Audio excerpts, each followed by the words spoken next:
नमस्कार, मैं हूँ डॉक्टर विश्वजीत शर्मा और आज मैं आ गया हूँ आपके सामने एक नया वीडियो लेकर के। तो इससे पहले जो भी मैं वीडियो बनाता हूँ वो पीएचडी से रिलेटेड होता है या किसी एकेडेमिया के टॉपिक से रिलेटेड होता है। तो आज हम जिसके बारे में चर्चा करेंगे वो हमारे देश के लिए और हमारे देश के स्पेस मिशन के लिए काफ़ी इम्पोर्टेंट है। तो आज हम चर्चा करेंगे चंद्रयान के बारे में। तो भारत 14 जुलाई 2023 के दिन चंद्रयान 3 लॉन्च करेगा। भारत की तरफ से इसरो वह संस्था है जो स्पेस रिलेटेड एक्टिविटीज़ को देखती है। तो चंद्रयान 3 से पहले 2 और हमारी मिशन हो चुकी हैं जिनका नाम चंद्रयान 1 और चंद्रयान 2 था। चंद्रयान की शुरुआत के बारे में कुछ बताना चाहूँगा। हमारे देश के 2003 में जो तत्कालीन प्रधानमंत्री थे अटल बिहारी वाजपेयी जी, उन्होंने संसद में इसकी घोषणा की थी और 2008 22 अक्टूबर के दिन चंद्रयान 1 को लॉन्च किया गया था, जिसमें एक ऑर्बिटर था और एक इम्पैक्ट सेंसर था। तो ऑर्बिटर जो चाँद के चारों ओर चक्कर लगाया और जो इम्पैक्ट सेंसर था वो चाँद की सतह पर उतारा गया था और इसमें जो बहुत ही इम्पोर्टेंट खोज थी उसकी, वो थी कि चाँद के सतह पर बर्फ़ का मिलना, यानी पानी का होना। ये बहुत ही इम्पोर्टेंट खोज होती है किसी भी जगह पर ज़िंदगी होने के लिए। तो ये एक चाँद पर ज़िंदगी थी, है या नहीं है वो अलग बात है, बट पानी की खोज, कार्बन डाइऑक्साइड और अदर गैसेस की खोज बहुत ही ये माना जाता है कि ये बहुत ही ब्रेक थ्रू मीन्स एक एक्सप्लोरेशन था हमारे लिए। तो अब चंद्रयान 1 के बाद काफ़ी मीन्स करीब 10 सालों का गैप रहा और ये जो चंद्रयान 1 था, ये टोटल बनाया तो गया था 2 सालों के लिए। ऑर्बिटर का काम था 2 सालों तक मून के सतह को ट्रैक करना, मतलब मून के चारों ओर चक्कर लगाते हुए देखना। बट कुछ सेंसर में तकनीकी खराबी आने की वजह से 312 दिन में इसे रोक दिया गया। तो इसका पूरा कार्यकाल 312 दिन रहा और 14 नवंबर इसे 22 अक्टूबर को धरती से लॉन्च किया गया था और 14 नवंबर को ये चाँद के ऑर्बिट में पहुँचा था। तो अब आते हैं हम चंद्रयान 2 के बारे में। तो चंद्रयान 2 की यादें अभी तक ताज़ा हैं। वो इसरो चीफ को प्रधानमंत्री नरेंद्र मोदी के द्वारा हग किया जाना और उनका इमोशनल ब्रेकडाउन, क्योंकि रोवर सक्सेसफुली हम लोगों ने उतार नहीं पाए थे चाँद की सतह पर। तो चंद्रयान 2 मिशन एक काफ़ी इम्पोर्टेंट इसलिए था कि हम रोवर उतारने वाले थे चाँद की सतह पर। तो चंद्रयान 2 में हमारे पास एक ऑर्बिटर था जो चाँद के चारों ओर चक्कर लगाता। उससे एक लैंडर निकलता, जो लैंडर चाँद की सतह पर लैंड करता और उस लैंडर के अंदर में हमारे पास एक रोवर होता। तो चंद्रयान 2 मिशन को LMV-3 मार्क 3 M1 रॉकेट के द्वारा छोड़ा गया था, लॉन्च किया गया था। इन चंद्रयान 1, चंद्रयान 2 दोनों को सतीश धवन सेंटर श्रीहरिकोटा से लॉन्च किया गया था। चंद्रयान 2 को 22 जुलाई 2019 यानी आज से करीब 4 साल पहले लॉन्च किया गया था, प्री कोविड टाइम में, कोविड से पहले। तो चंद्रयान 2 के बारे में बताना चाहूँगा कि चंद्रयान 2 का ऑर्बिटर सक्सेसफुली अपने ऑर्बिट पर प्लेस कर दिया गया था, बट उस लैंडर लैंड नहीं कर पाया था। बाद में अमेरिकी एजेंसियों ने बताया कि लैंडर की लोकेशन कहाँ है, बट अभी तक इसरो ने एक डॉक्यूमेंटेशन रिलीज़ नहीं किया है कि वो मिशन फेल क्यों हुआ था, क्या ग्लिचेस थे, वो तकनीकी खराबी थी, सॉफ्टवेयर कुछ मैल फंक्शन था या हार्डवेयर मैल फंक्शन था या ह्यूमन एरर था, अभी तक पता नहीं चल रहा था। तो अब हम आते हैं अपने इम्पोर्टेंट टॉपिक की तरफ, चंद्रयान 3। सो ऑब्वियस सी बात है, तो चंद्रयान 3 में भी यही पार्ट्स रहेंगे और भी कुछ बहुत ही इंटरेस्टिंग चीज़ें होने वाली है, वो मैं अभी आगे वीडियो में बताऊँगा। सो चंद्रयान 3 में हम बेसिकली हमारे पास एक मिशन सीक्वेंस होगा।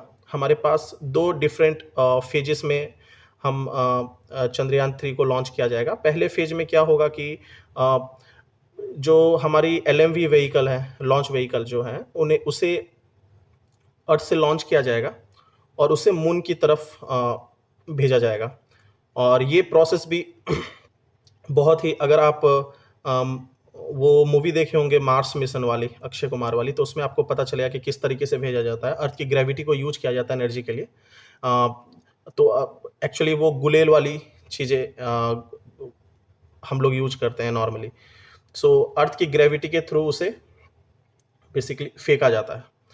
तो यहाँ पर भी अर्थ की ग्रेविटी को ही यूज़ किया जाएगा और इसमें फर्स्ट फेज़ में उसे इंजेक्ट किया जाएगा मून की तरफ और फेज़ 2 में क्या होगा, उसे मून के ऑर्बिट में प्लेस करके लैंडर को मून में उतारा जाएगा। तो जो हमारा लैंडर होगा, बेसिकली 2 पार्ट है, एक ऑर्बिटर है जो मून के चारों ओर चक्कर लगाएगा, एक लैंडर है जो लैंड करेगा। किसके साथ? रोवर के साथ। तो जो हमारा लैंडर है उसकी जो मिशन लाइफ होगी वो टोटल होगी 1 लूनर डे, एक मून का 1 दिन। मून का 1 दिन कितना दिन होता है अर्थ का? वो 14 दिन होता है। तो वो 14 दिन तक की मिशन लाइफ होगी। और जो हमारी रोवर होगी, ऑब्वियसली लैंडर के साथ ही रोवर लैंड करेगी। तो रोवर जो होगी, रोवर की भी 1 लूनर डे मिशन लाइफ होगी, यानी 14 अर्थ की दिन। और जो मास है हमारा रोवर का, जो चलेगा रोबोट मून पे, तो उसकी जो मास है वो 26 केजी है। तो आप एक आकलन कर सकते हैं कि वो कितना भारी होगा। और मून पे जो ग्रेविटी होती है वो 1/6 होती है, हम लोगों ने पढ़ा था। तो अगर आप मून पे जाके इसे उठाओगे तो आपको कुछ 4 साढ़े 4 केजी का वो लगेगा। और अगर आप लैंडर की देखें, जो लैंडर उतरेगा रोवर को लेते हुए, तो लैंडर की जो मास होगी वो करीब 1.7 टन के करीब होगी, 1700 किलो के तक करीब होगी। तो वो काफ़ी भारी है। ऑब्वियसली इतने भारी चीज़ों को उतारने के लिए जो थ्रस्ट लगेगा वो भी काफ़ी तगड़ा थ्रस्ट होगा। तो वैसे ही इसमें भी प्रपल्सन सिस्टम की यूज की जाएगी। तो बेसिकली जो मेरा ऑर्बिटर होगा, जो मून के चारों ओर चक्कर लगा रहा होगा, वो 100 किलोमीटर मून के सरफेस से 100 किलोमीटर ऊपर चक्कर लगा रहा होगा मून के चारों ओर। तो अब हम बात करते हैं कि क्या-क्या सेंसर का यूज़ किया जाएगा। अगर सेंसर की बात करें तो तब हमें पता चल पाएगा कि हम क्या देखना चाहेंगे, क्या एक्सप्लोर करना चाहेंगे, किस चीज़ों को लेकर के रिसर्च होगी। तो अगर हम लैंडर के बारे बात करें कि लैंडर के पेलोड में क्या-क्या होगा, तो लैंडर में 3 टाइप के सेंसर यूज़ किए जाएँगे। मतलब जो ऑर्बिटर से मून के सरफेस की तरफ जो उतरेगा, उसमें 3 टाइप के सेंसर्स रहेंगे। पहली होगी रंभा एलपी, जो हमारी सेंसर होगी। तो जो पहली सेंसर होगी वो होगी रंभा एलपी, जिसको लैंगमुर प्रोब भी बोलते हैं। तो इसका जो बेसिक काम होगा वो सरफेस के करीब प्लाज्मा, बेसिकली प्लाज्मा डेंसिटी जो भी उसके सरफेस पे वो कैसे टाइम के हिसाब से चेंज करती हैं उसके सरफेस की, मून की सरफेस की, तो उसके बारे में वो पता लगाएगा। जो अगला सेंसर होगा वो होगा CHAST, ChaSTE, basically Chandra's surface thermophysical experiment. नाम ही थर्मोफिजिकल है तो ऑब्वियसली इसमें कुछ प्रोब रहेंगे जो कि मून के सरफेस पोलर रीजन में, अच्छा इसे उतारा जाएगा पोलर रीजन में। हमारे यहाँ पोलर रीजन क्या है? South pole, north pole. उसी तरह मून के पोलर रीजन में उतारा जाएगा। वो चंद्रयान 2 को, चंद्रयान 1 को भी पोलर रीजन में ही हम लोगों ने उतारा था। तो पोलर रीजन में उतार करके वहाँ पर हम उसके थर्मल प्रॉपर्टीज़ को देखेंगे, वहाँ के सरफेस को। और जो तीसरा और आखिरी जो सेंसर होगा लैंडर पे, वो होगा हमारा इल्सा, जैसे instrument for lunar seismic activity. Seismic है बेसिकली, हमारे अर्थ में भी जो टेक्टोनिक प्लेट्स होते हैं उनकी वजह से वो जब बेसिकली हमारे अर्थ में 3 डिफरेंट लेयर हैं, कोर, मेंटल एंड क्रस्ट। तो जो हमारे पास जो टेक्टोनिक प्लेट्स जो हमारे बेसिकली क्रस्ट जो बना है जिन चीज़ों से, तो उनके मोशन की वजह से हमारी बहुत टाइप की सिस्मिक एक्टिविटी होती है, जिसकी वजह से सुनामी, ज्वालामुखी वगैरह आती है। वैसे ही जितने भी ग्रह या बड़े सैटेलाइट्स बने होते हैं, नेचुरल सैटेलाइट्स बने, उपग्रह बने होते हैं, उनमें भी अलग-अलग सरफेसेस होते हैं, उनमें भी अलग-अलग पार्ट होता है, कोर, मेंटल, क्रस्ट। तो उनकी स्टडी करना, उनके मोशन की एक्टिविटी करना। तो ये हो गई लैंडर, 3 टाइप की इसमें सेंसर रहेगी। आगे आते हैं रोवर। रोवर में 2 टाइप की सेंसर लगी हुई रहेगी। जो पहली रोवर का काम क्या होगा? मून के सरफेस पे चलना। तो देखते हैं किस टाइप की सेंसर होगी। तो पहली सेंसर होगी APXS, जो कि अल्फा पार्टिकल एक्सरे स्पेक्ट्रोमीटर नाम है। ये एक्सरे को यूज करेगी, जिससे डिफरेंट केमिकल कॉम्पोजिशन, जो मून का जो सॉइल है उसके बारे में पता करेगी कि उसमें क्या क्या कॉम्पोजिशन है। इसी की अगर बात करें तो ऐसा ही कुछ एक डिवाइस होगा जो LIBS है, लेजर इंड्यूस्ड ब्रेकडाउन स्पेक्ट्रोस्कोप। ये एक पर्टिकुलर कॉम्पोजिशन को ही, पर्टिकुलर एलिमेंट के ग्रुप को ही वो पता करेगा। वो एलिमेंट ग्रुप है magnesium, aluminium, silicon, potassium, calcium, titanium and iron. इनकी मौजूदगी को पता नहीं, ऐसा हम हॉलीवुड मूवीज में भी देखते हैं कि कुछ मेटल मीन्स कुछ भी ऐसे एलिमेंट्स को लेने के लिए हमारा लूनर मिशन हो रहा है या दूसरे सैटेलाइट्स पे जा रहे हैं और उससे माइन करके ला रहे हैं, एंड वो काफ़ी मीन्स कैपिटल इंटेंसिव प्रोजेक्ट है एंड उससे काफ़ी कमाई हो रही है। तो क्या पता फ्यूचरिस्टिक प्रोजेक्ट हो ये। तो और प्रपल्सन मॉड्यूल में जो है, प्रपल्सन मॉड्यूल मतलब जो हमारा मून की तरफ इंजेक्ट किया जाएगा, जिसके अंदर ही बेसिकली ऑर्बिटर अगर बोल दे या इससे बोल दे, तो उसमें बेसिकली एक सेप नाम का सेंसर रहेगा जिसका एक काम होगा, वो क्या करेगा, वो अर्थ को देखेगा। ये काफ़ी इंपॉर्टेंट है, ये मुझे काफ़ी इंटरेस्टिंग लगा। वो अर्थ को देखेगा, अर्थ को देखकर क्या करेगा, हम वापस खुद को देख के क्या करेंगे। तो अर्थ में रहते हैं जीव जंतु, अर्थ में है लाइफ, तो वो अर्थ को देख करके उसकी कुछ ब्लूप्रिंट निकालेगा। इतनी दूरी से अर्थ को देखकर कुछ ब्लूप्रिंट निकालेगा, और इस ब्लूप्रिंट को देखते हुए अगर इसी ब्लूप्रिंट को यूज करें और हम दूसरे ग्रह को देखें तो मैच करा के पता करा सकते हैं कि इसमें लाइफ है या नहीं है। तो बेसिकली ये इंफ्रारेड वेवलेंथ को यूज करेगा और उसके हिसाब से वो ब्लूप्रिंट बनाएगा कोई भी हैबिटेबल प्लैनेट की जहां पर लाइफ एग्जिस्ट करती हो।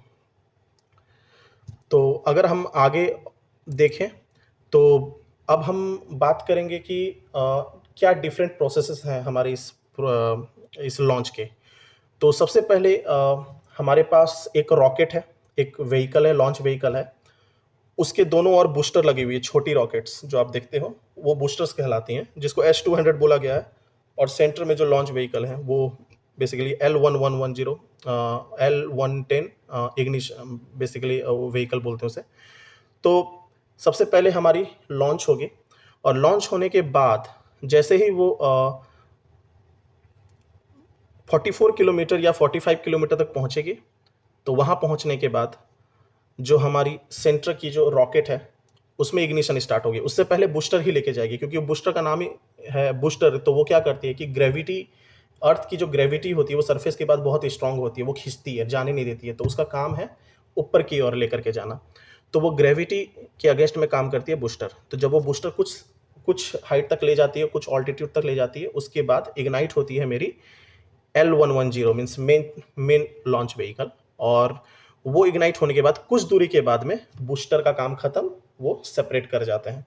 तो 162 किलोमीटर, ओनली 62 किलोमीटर जाने के बाद, मतलब 44 से 45 से लगभग 17 किलोमीटर जाने के बाद ये दोनों बूस्टर अलग हो जाते हैं। अब खाली वो जो सेंटर में जो हमारी लॉन्चिंग व्हीकल है वो केवल लेते, वो जो रॉकेट है वो केवल लेते हुए उसे जाती है। और उसके बाद 175 किलोमीटर के बाद वो जो हमारी ऊपर की पेलोड है वो अलग हो जाती है ये लॉन्चिंग व्हीकल के साथ, सेंटर व्हीकल के साथ। कितने किलोमीटर में, 175 किलोमीटर हाइट के बाद जाके उसके बाद हमारी एंड 179 किलोमीटर के बाद जाकर के हमारी वो जो पेलोड जो ऊपर में जो दिखती है रॉकेट की, एक सिलिंड्रिकल शेप की होती है, कोनिकल शेप की होती है, उससे सैटेलाइट सेपरेट होकर मून की तरफ इंजेक्ट कर दिया जाता है। तो वो कुछ 175 किलोमीटर में लगभग 969 सेकेंड के बाद ये चीज़ किया जाएगा। तो ये था पूरा चंद्रयान 3 के बारे में। तो ओवरऑल अगर चंद्रयान 3 की बात करें तो इसमें 3 डिफरेंट स्टेजेस में होगा। पहले हम मून के ऑर्बिट पे प्लेस करेंगे, वहाँ वो हमारा ऑर्बिटर होगा या जिसको प्रपल्सन सिस्टम बेसिकली बोलेंगे वो। उसके बाद वहाँ से लैंडर अलग होगा, वो लैंडर जाके मून के पोल रीजन में जाके लैंड करेगा, और उस लैंडर के अंदर हमारा रोवर होगा, वो रोवर निकलेगा। और लैंडर और रोवर दोनों की जो मिशन टाइम होगी वो लगभग वन लूनर डे के बराबर होगी, जो कि 14 दिन के बराबर होगी। तो ये था ओवरऑल चंद्रयान 3 के बारे में। शायद कुछ आइडिया आपको लग गया होगा क्यों ये इम्पोर्टेंट है, क्यों ये एक इम्पॉर्टेंट मिशन है। और मैं आशा करता हूँ कि मैं प्रार्थना करता हूँ कि ये सक्सेस हो, ये मिशन हमारा।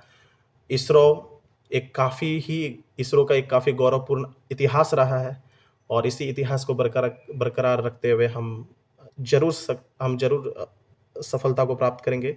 इसी मनोकामना के साथ मैं आपसे विदा लेता हूँ। आगे मिलेंगे किसी अगले वीडियो के साथ। धन्यवाद। जय हिंद।